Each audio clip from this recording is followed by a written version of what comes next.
Okay, we're going to jump right into 6.2. So we're going to talk a lot about exact solutions now. Okay, so there are some really helpful things from the textbooks that I wanted to make sure you guys had access to. So to solve cosine of u equals c or sine of u equals c, for c being in between -1 and 1, first solve it for the interval and add integer multiples of the period 2 pi.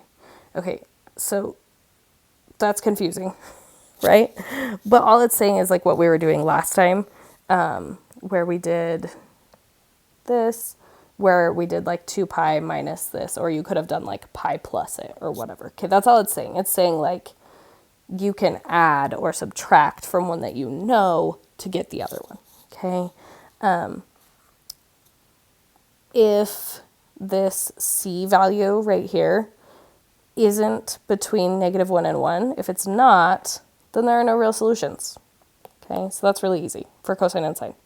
For secant or cosecant, convert it to cosine or sine if it's less than or equal to -1 or greater than or equal to 1. Convert it into sine or cosine and do it like the one before. But if it's secant or cosecant and it's between -1 and 1, then there are no real solutions. Okay.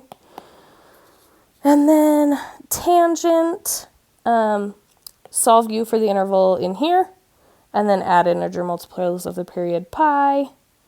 To solve cotangent, as long as c is not 0, you do the thing above. If it is 0, then you have to do pi halves plus pi k. Okay?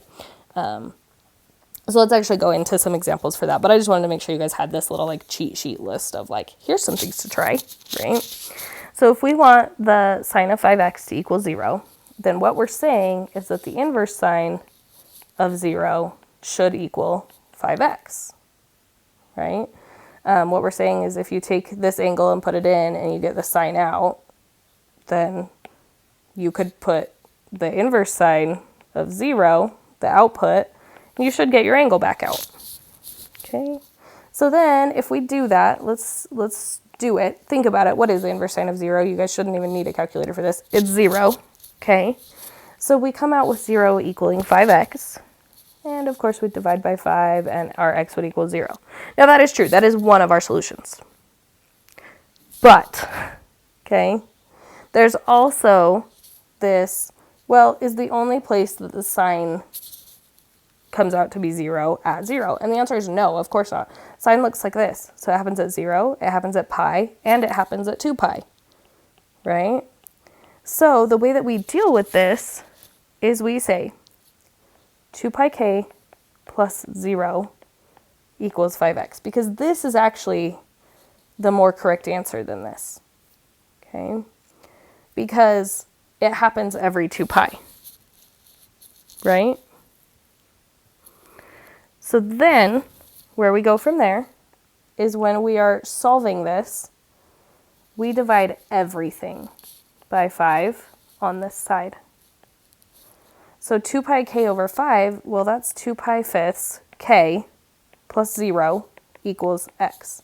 Now, you don't really need the 0 here, not really anyway, okay?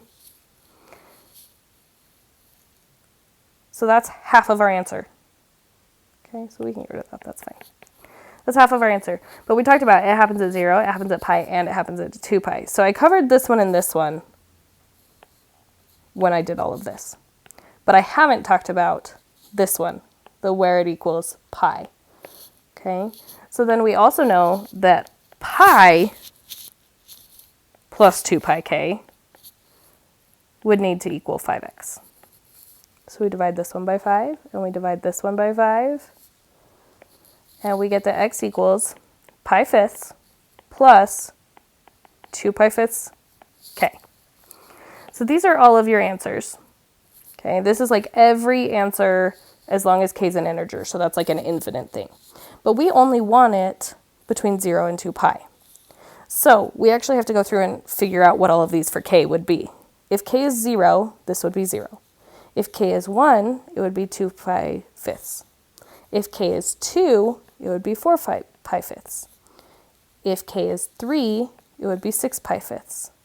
If k is 4, it would be 8 pi fifths. If k is 5, it would be 10 pi fifths, which is 2 pi. Now I've hit my maximum, and in fact 2 pi is not even supposed to be included, so this one is not going to be included. And then for this one I do the same thing. If k is 0, then this is pi fifths. If k is 1, this is actually 3 pi fifths, because this would be 2 pi plus 1 pi over 5, right? If k is 2, this would be 5 pi fifths, which is, of course, just pi. If k is 3, this would be 7 pi fifths. If k is 4, this would be 9 pi fifths. If k is 5, this would be 11 pi fifths, but that puts us over our maximum, so we're done. This is every possible answer, and you should write them out into this format. So it would be, and I like to do them in order, so 0, pi fifths, 2 pi fifths. I guess I shouldn't cross them off because that's misleading. Okay, and then 3 pi fifths, 4 pi fifths, pi, or 5 pi fifths, right? And then we've got 6, 7, 8, and 9 that all work too. So we do 6 pi, 7 pi, 8 pi. Oh no, I just barely ran out of room. Put it around that down.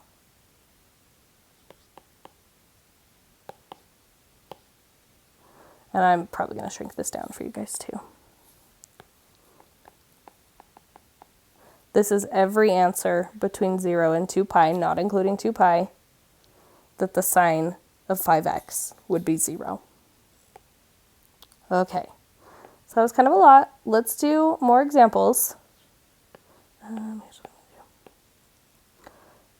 I'm going to shrink this one, and I'm going to shrink this one.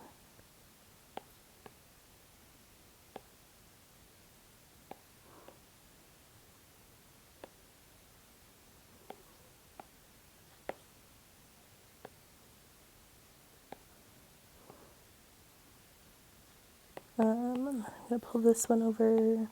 Sorry guys, you don't need to know any of this.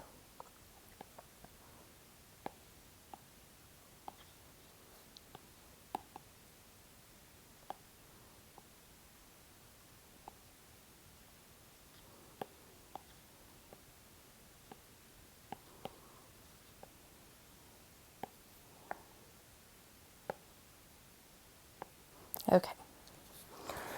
Moving on. Cosine of 9x equaling 9. So this would imply that the inverse cosine of 9 was equal to 9x. But here's the thing. The inverse cosine's domain is what? You guys can flip back in your pages, and I also have some helpful notes pages for you in that regard. I'm sorry that we couldn't have it in person today so I could give those to you. But if we are thinking about the inverse cosine, the domain of that has to be between -1 and 1. It's not in between there. In fact, there's no way for cosine to come out equaling 9. Right? Doesn't work. So what do? Well, the only way for this to be true would be with stretches and shrinks, right? So we have to think through this. What would that 9x do to the domain? We've talked about this. It's like this is why it was important, right? So how do we deal with this? Well, think about it. If we take 9x, that is a shrink by 9. So not only is cosine normally -1 to 1, but now it's -1/9 to 1/9. it doubly does not exist. This is undefined or does not exist. There is no way to make this work. That 9 is way, way, way too big. Okay. All right. Moving on to another one. Let's do another example that does work. So we're saying that the inverse cosine of 0 should equal x plus 5 pi 6. Remember, though, that this is going to give us more than one answer. Okay. So the cosine equaling 0, if you think about the shape of cosine, the way it works, it equals 0 here and here, right? So the two places that it equals 0 would be, the first one I'm going to do is pi halves plus 2 pi k, because every time it's going to repeat. Okay. The other option for cosine equaling 0 would be at 3 pi halves.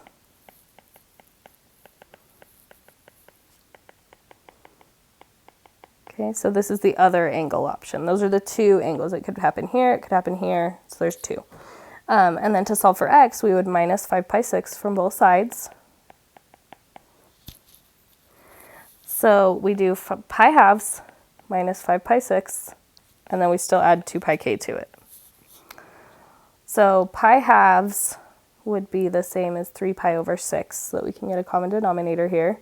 So 3 pi minus 5 pi is negative 2 pi over 6, or negative pi thirds, plus 2 pi k would equal our x. Okay, so we've got that one.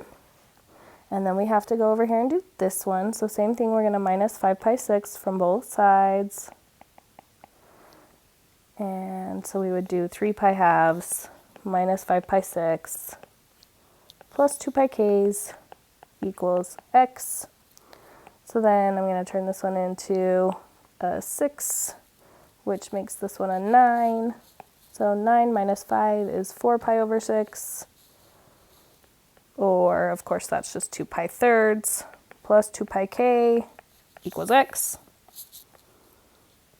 Okay. So again, we got to actually go through these and figure out where does this happen between 0 and 2 pi. So if k is 0, this would be negative pi thirds plus 0.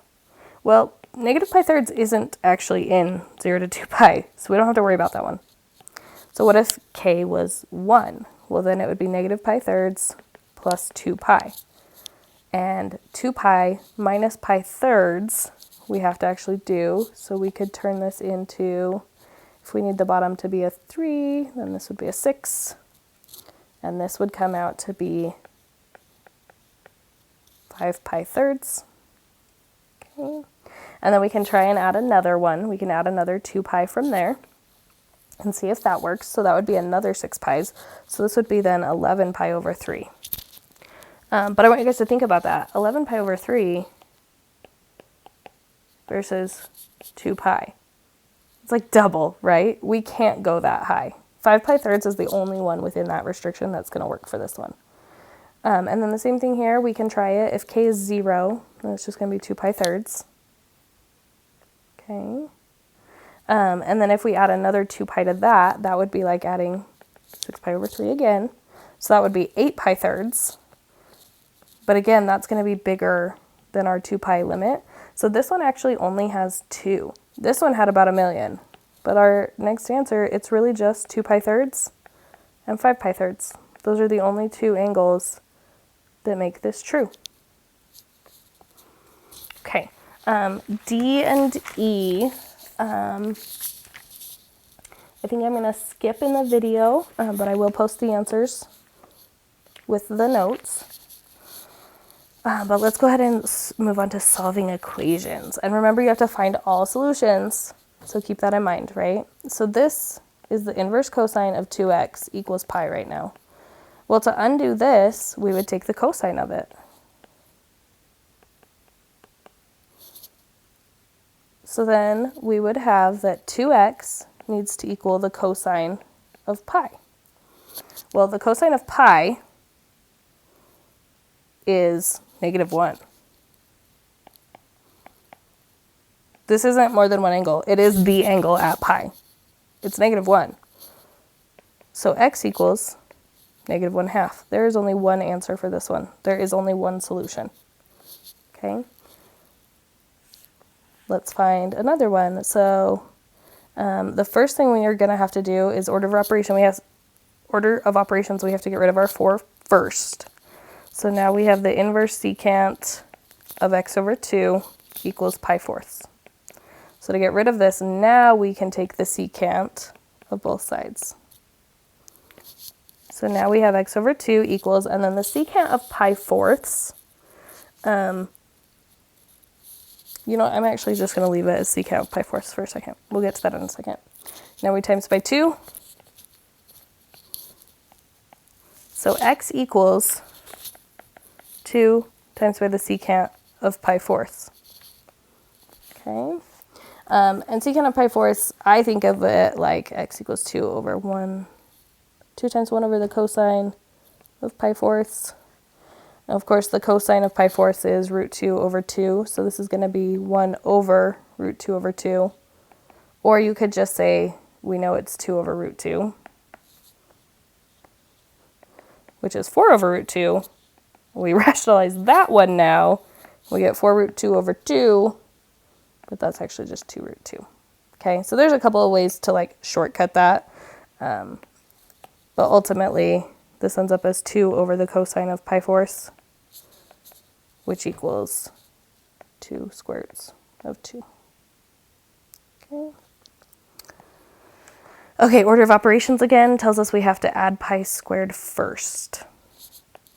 So then we have 9 arc sine. Okay, this is the reason we don't always use inverse notation, because it gets very confusing if you're trying to square an arc. Okay, so then the next thing it tells us we would have to do would be divide by 9. So now we have the arc sine squared of x equals pi squared over 9. And then from there, if we want to get rid of the square, we have to square root. So we get the arc sine of x. So remember that this is the same as the square root of pi squared over the square root of 9. So we can actually get pi/3 out of that. But then, of course, we still have to take the sine of both sides to get our answer. So we get that x equals the sine of pi/3. And as we know from the unit circle, the sine of pi/3 is just √3 over 2. Now, I kind of purposely skipped over something. This would also technically be negative pi/3, right? This could be pi/3, or it could be negative pi/3. So we also have to do the sine of the arc sine of x equals the sine of negative pi/3. And x comes out equaling a negative √3 over 2. So those are our two solutions in this case. Okay. And I think this one's really fun because it's the exact same problem, but this time it's cosine instead of sine. Okay. So again, we do the exact same thing. So we add pi squared. So we've got 9 times the arc cosine squared of x equals pi squared. We divide everything by 9, and we get the arc cos squared of x equals pi squared over 9. And then we get that the arc cos of x equals plus or minus the square root of pi squared over 9, which of course equals plus or minus the square root of pi/3. Okay. So then we get that we need the cosine of pi/3 and the cosine of negative pi/3. Oh, that was supposed to be 9 down here, sorry. So the cosine of pi/3 is 1/2. This one's so fun. The cosine of negative pi/3 is also 1/2. Because this is in the first quadrant and this is in the fourth quadrant, cosine is actually positive in both of those places. So x equals 1/2 regardless, which is just kind of a fun thing. Okay, you guys can handle this one. It's really easy, so I'm going to go ahead and skip it. And that does it for 6-1 and 5-4, 6-1, and 6-2 for today. Let me know what questions you have, and I will also post complete notes.